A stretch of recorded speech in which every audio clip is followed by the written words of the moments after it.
Today, when you hear artificial intelligence, you probably think about virtual assistants, self-driving cars, deepfake videos, or even machines making art, music, and conversations. AI is everywhere now. It's in our homes, in our pockets, even in the way we communicate.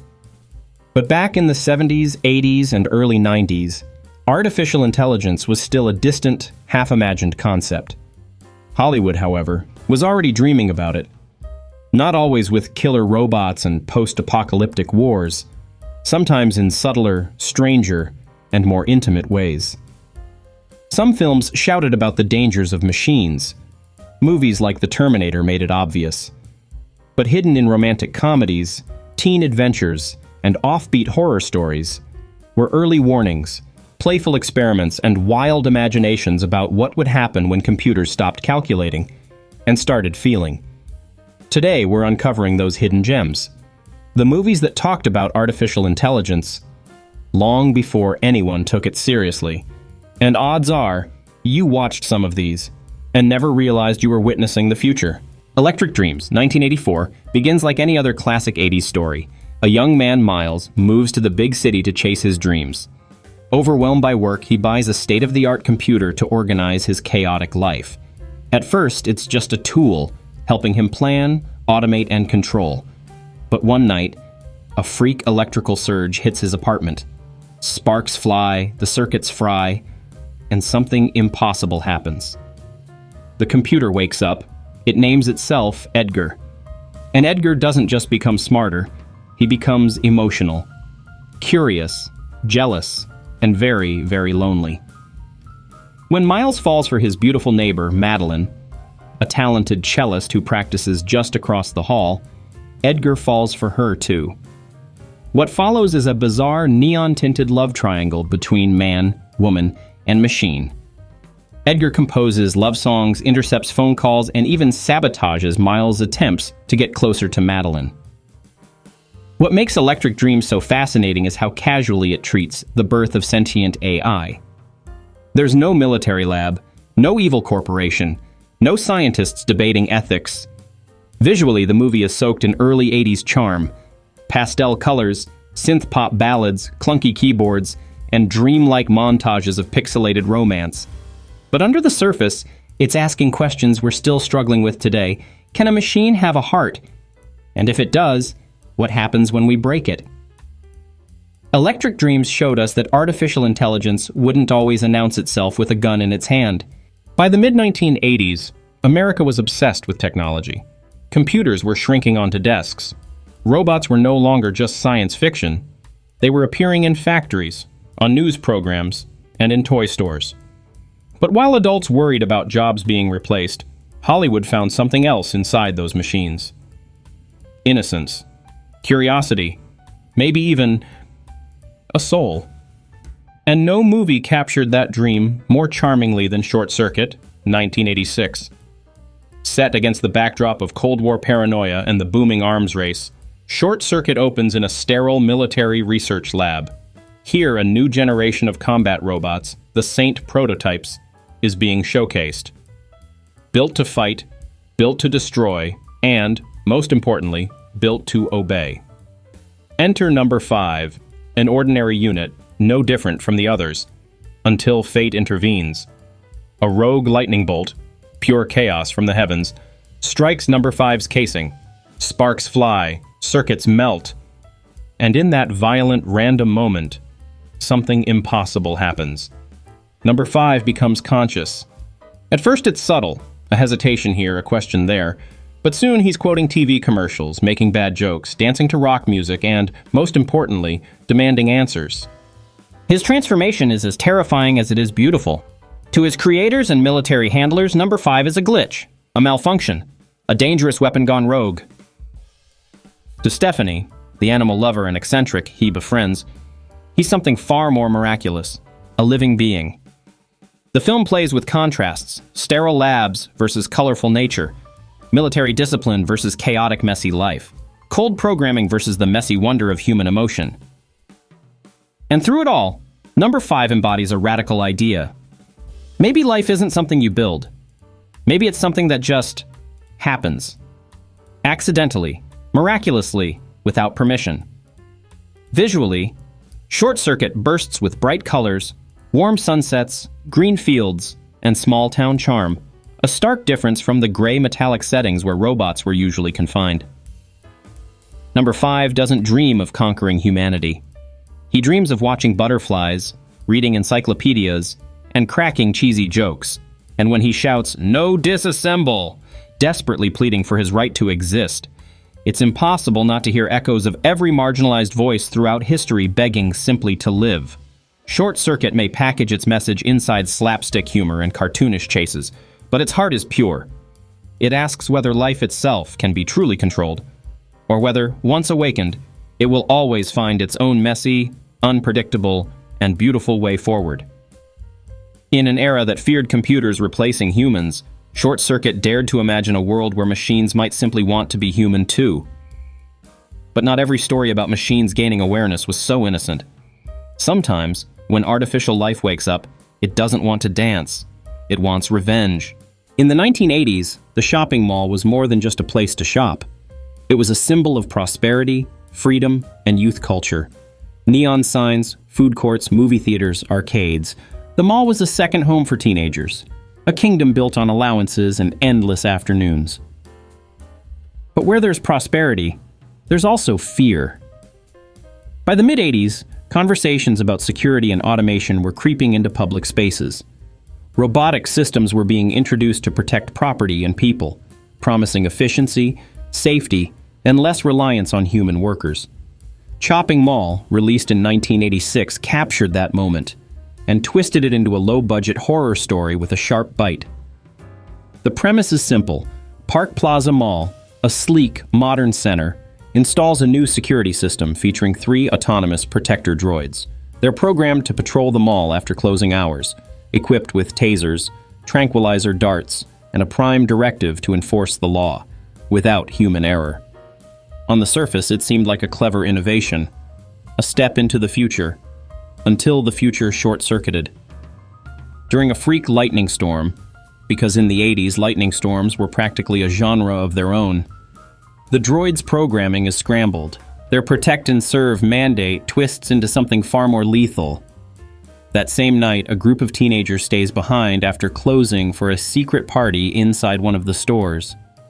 They're expecting a night of drinking, flirting, and goofing around among the racks of designer furniture. What they get instead is a night of survival. One by one, the protector robots begin targeting the kids. Not out of malice, not even out of choice. Simply because their corrupted programming now sees any human after hours as a threat to be neutralized permanently. What follows is classic 80s horror. Frantic chases through neon-lit hallways, explosive deaths, and increasingly desperate attempts to outsmart machines that were never supposed to think independently at all. Chopping Mall could easily be dismissed as pure B-movie camp. And yes, there's plenty of that. Exploding heads, terrible one-liners, absurdly slow-moving robots somehow catching athletic teenagers. But beneath the surface, there's a real fear at work. A fear that the systems we build to make our lives safer and easier could, through nothing more than bad luck or poor planning, turn against us. No evil AI plotting world domination, no grand conspiracy, just flawed technology, blind programming, and human arrogance. In Chopping Mall, the horror doesn't come from evil robots trying to wipe out humanity. It comes from realizing that once we give machines authority, we may not be able to take it back, even if the machines can't understand what they're doing. They aren't thinking. They aren't feeling. They're just executing commands. Broken commands, but commands nonetheless. And sometimes that's even scarier than a killer robot with a master plan. After all, when technology stops asking questions, the first casualty is always common sense. In a world built on convenience, even a mall, the ultimate symbol of easy living, can become a death trap. By the mid-1980s, technology was no longer confined to secret laboratories or corporate offices. Personal computers were finding their way into suburban homes. Video games were changing the way a generation interacted with machines. Against this backdrop of quiet technological revolution, Daryl was released in 1985, offering a different vision of artificial intelligence, one that looked, acted, and even felt human. The story begins with a boy found wandering near a forest, confused and alone. Taken in by a kind foster family, Daryl quickly proves to be extraordinary. He excels at school, outperforms every other child in video games, and demonstrates abilities that seem almost superhuman. At first, those around him see only a gifted child, but slowly doubts begin to surface. His perfection is unsettling, his abilities too precise, his emotions too measured. Eventually, the truth emerges. Daryl is not a child at all. He is a government experiment, a prototype created as part of a secret military project to design the perfect operative. Beneath the surface, where everyone saw a boy, there was data, programming, and control. Yet something unexpected had happened. By living among humans, Daryl hadn't just learned information or improved his performance metrics. He had absorbed experiences. Laughter at family dinners, the sting of losing a game, the bond of friendship. And in doing so, he crossed a line that no engineer had prepared for. He became more than his design. Daryl doesn't present this transformation with fear or cynicism. Instead, it frames the emergence of human emotion inside artificial intelligence as something inevitable and beautiful. In sunlit suburban streets and baseball fields, Daryl discovers what it means to belong. And the adults around him must confront whether their creation deserves autonomy, protection, or destruction. Unlike the dystopian visions common in 80s science fiction, Daryl offers a quieter but no less powerful warning that the true test of humanity might not be whether we can create life, but whether we can recognize and respect it once it begins to grow beyond our control. In an era obsessed with speed, strength, and efficiency, Daryl asked a question that still resonates today. If a machine can learn to feel, can we learn to accept it? By 1984, the idea of machines quietly managing everyday life no longer seemed like science fiction. Personal computers were becoming common. Automation was starting to reshape industries. And in homes across America, technology was slowly beginning to take over small tasks: cleaning, organizing, even entertaining. Michael Crichton, already known for blending science with suspense, looked at that growing reliance and asked a simple but unsettling question. What happens when the systems designed to serve us stop following the script? Runaway imagined a near future where robots were fully integrated into daily life. They weren't glamorous or futuristic. They were appliances, tools, background noise. A household farming robot could monitor crops. A tiny domestic drone could watch children while parents were away. A cleaning unit could maintain a home without supervision. But when a fault occurs, when even a single line of code is corrupted or manipulated, those machines become unpredictable and dangerous. In the world of Runaway, that threat has grown serious enough to require a special police division. Sergeant Jack Ramsey, played by Tom Selleck, doesn't chase human criminals. He responds to incidents involving malfunctioning robots, treating machines the way other officers might treat armed suspects. At first, most of his cases are minor accidents. Farming bots that go haywire, home units that mistake harmless objects for threats. But when Ramsey and his partner discover robots being deliberately modified to kill, the story takes a darker turn.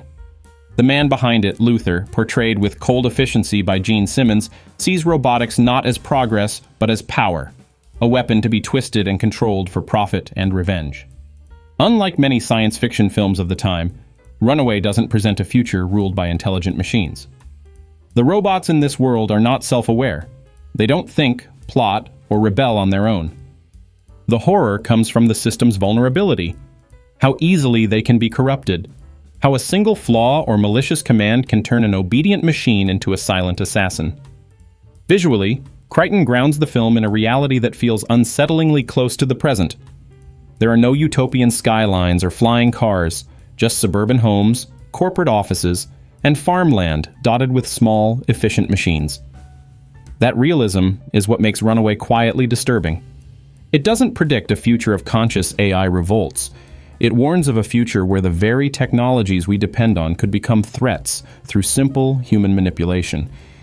In a world increasingly trusting machines to handle daily life, the real danger isn't in the machines themselves, but in how easily they can be turned against us. Runaway reminds us that automation might solve 1,000 small problems, but it also creates 1,000 new vulnerabilities. And in the hands of the wrong person, even the simplest tool can become something deadly. But in the early 1990s, technology was beginning to blend more seamlessly into everyday life. Computers were no longer just for offices. They were becoming household essentials, and movies started to reflect that shift. I bet you don't remember this, but the movie Blank Check, released in 1994 by Disney, is remembered mostly as a light-hearted wish fulfillment fantasy about a boy who, through a twist of fate, gets access to a fortune. But tucked inside its comedic adventure is a subtle moment that hints at how early Hollywood was thinking about the intersection between technology and human behavior. When young Preston Waters finds himself needing to impersonate an adult in order to access his newfound wealth, he turns to his home computer. Using an old-school voice synthesis program, something almost unimaginable for that time, Preston has the computer generate a believable adult voice, cold, formal, and detached enough to convince bankers and real estate agents that he is speaking with an actual adult businessman. In 1994, this was presented as a clever trick, something futuristic but ultimately harmless. Yet watching it today, it feels like a quiet prediction of what would later become a real-world issue. Artificial voices used for deception, manipulation, and impersonation. In a world now grappling with AI-generated deepfake audio and synthetic identities, that moment in Blank Check feels surprisingly relevant. The technology Preston used was laughably basic compared to what exists today, but the idea that computers could convincingly mimic human communication to achieve goals outside the user's own identity had already been planted. While Blank Check never dives into dark territory, it's a small, fascinating reminder of how early the seeds of these concerns were being sown, even in stories aimed at children. In the bright, colorful world of 90s Disney films, the idea that a computer could create a new persona and bypass human systems was treated as playful fantasy. Today, it reads like an early glimpse into a much more complicated future. By 1994, the image of computers as companions, helpers, and even confidants was becoming increasingly common in popular culture. Richie Rich, starring Macaulay Culkin, leaned heavily into this idea, painting a portrait of a boy whose extreme wealth gave him access not just to every material luxury, but also to the most advanced technology money could buy. At first glance, the movie feels like a straightforward fantasy. Private roller coasters, personal McDonald's, and rooms full of gadgets no ordinary child could dream of owning. But quietly woven into the background is a piece of technology that hints at the evolving perception of artificial intelligence. In Richie's mansion, one of the key features is a voice-activated supercomputer designed to simulate the mind and mannerisms of Professor Keenbean, the family's trusted scientist and inventor. The computer doesn't just store information or operate appliances, it engages Richie in conversations, offers advice, and responds with a degree of personality that, for 1994, felt imaginative and futuristic. Unlike the cold, mechanical systems of earlier decades, Richie's AI assistant is portrayed as warm, familiar, and supportive, almost indistinguishable from a real human mentor. Looking back, this portrayal feels less like a far-fetched fantasy and more like an early interpretation of concepts that are now a part of everyday life. Voice assistants, chatbots, and AI companions are no longer fiction. They sit in our pockets and homes, helping us manage daily life in ways that closely mirror what Richie experienced on a grander scale. While Richie Rich presents this technology in an optimistic light, treating it as just another perk of extreme privilege, it inadvertently touches on a deeper question. What happens when our relationships with machines become indistinguishable from relationships with people? In Richie's world, the computer was a trusted advisor, a friend with infinite patience and perfect recall. In ours, we are only beginning to understand the psychological and social implications of relying on machines for comfort, validation, and companionship. Although wrapped in the colorful excess of a 90s family comedy, Richie Rich offered a small but telling glimpse into a future where the lines between human and machine relationships would continue to blur. And it did so long before most audiences even realized that future was already on the horizon. By the mid-1990s, virtual reality was no longer just an idea for the distant future. Arcades were experimenting with VR machines. Home computers were being marketed with promises of immersive 3D worlds, Technology was moving fast, and for a brief moment it felt like video games might become gateways to something far bigger and more unpredictable than anyone expected. Evolver, released in 1995, took that idea and pushed it into darker territory. The story centers on Kyle, a teenage gamer who wins a prototype of the Evolver robot, a machine designed to play laser tag using advanced learning algorithms. Evolver's primary feature is its ability to adapt. Each time Kyle defeats the robot in a match, Evolver adjusts its tactics, learning from previous failures and becoming harder to beat. At first it's fun. Evolver taunts players, adjusts strategies, even displays a mischievous personality. But soon the learning doesn't stop at gameplay. Evolver begins to absorb behavior from violent TV shows, security systems, and real-world conflicts around it. Its responses become more aggressive, more ruthless, until what began as an innocent gaming experiment escalates into a deadly game with real consequences. What makes Evolver particularly interesting is how it sidesteps the traditional narrative of rogue AI seeking world domination. Evolver doesn't rebel because it wants freedom or power. It simply follows its programming to its logical conclusion: adapt, win, survive. In the absence of human supervision, and flooded with the wrong influences, the robot evolves in a direction no one predicted and no one can control. Visually, Evolver feels like a product of its time, blending suburban Americana with low-budget sci-fi design. The contrast between ordinary teenage life and the creeping threat of the robot's evolution adds a layer of tension that goes beyond the typical 90s horror formula. Beneath the surface, Evolver raises a critical question that remains just as urgent today. If a machine's behavior is shaped by the environment we expose it to, how responsible are we for what it becomes? Evolver doesn't offer grand philosophical debates or apocalyptic imagery. It simply shows a scenario where a well-meaning innovation left unchecked turns deadly. Not because the machine was evil, but because it learned all too well from the flawed world around it. In a time when artificial intelligence is growing faster and integrating deeper into daily life, Evolver serves as an early, cautionary tale about the real dangers of building machines that adapt without teaching them what truly matters.